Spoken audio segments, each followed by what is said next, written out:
بسم اللہ الرحمن الرحیم۔ امام احمد بن حنبل رحمہ اللہ ایک دفعہ امام شافعی رحمہ اللہ کے گھر پہنچے۔ امام شافعی رحمہ اللہ نے اپنے بیٹیوں کو بتایا کہ ایک بڑے عالم آئے ہیں، ان کے لیے اچھا سا کھانا تیار کر دیں۔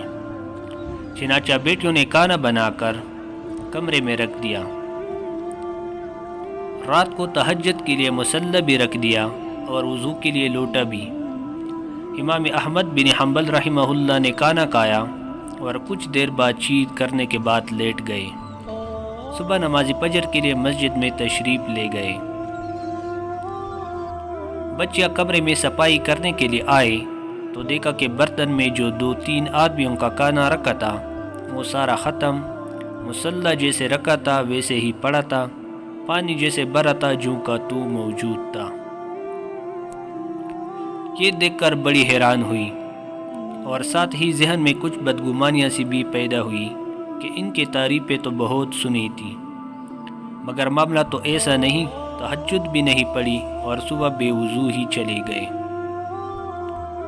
جب امام شافعی رحمہ اللہ گھر آئے تو بیٹیوں نے ساری بات کہہ سنائی۔ اس دور کی بات تھی، وہ سچے اور کرے لوگ تھے۔ امام شافعی رحمہ اللہ نے امام احمد بن حنبل رحمہ اللہ کو بچیوں کی بات سے آگاہ کر دیا۔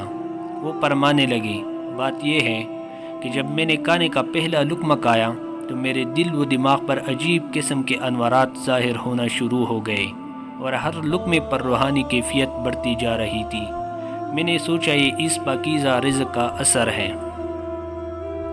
معلوم نہیں زندگی میں ایسا حلال اور پاک رزق پھر مجھے نصیب ہوگا کہ نہیں، اس لیے میں نے خوب پیٹ بھر کر کھایا۔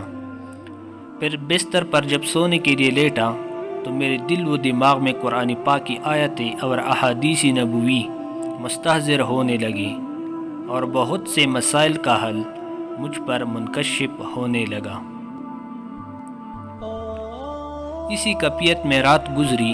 معمول کے مطابق جب نماز تہجد کی طرف میرا دھیان ہوا تو میں نے دل ہی دل میں سوچا کہ علم کا ایک باب سیکھنا 1000 رکعت نوافل پڑھنے سے زیادہ فضیلت رکھتا ہے، لہٰذا میں نے ساری توجہ انہی مسائل علمیہ کے استنباط و استخراج کی جانب ہی رکھی، یہاں تک کہ نماز فجر کا وقت ہو گیا اور میں مسجد چلا گیا۔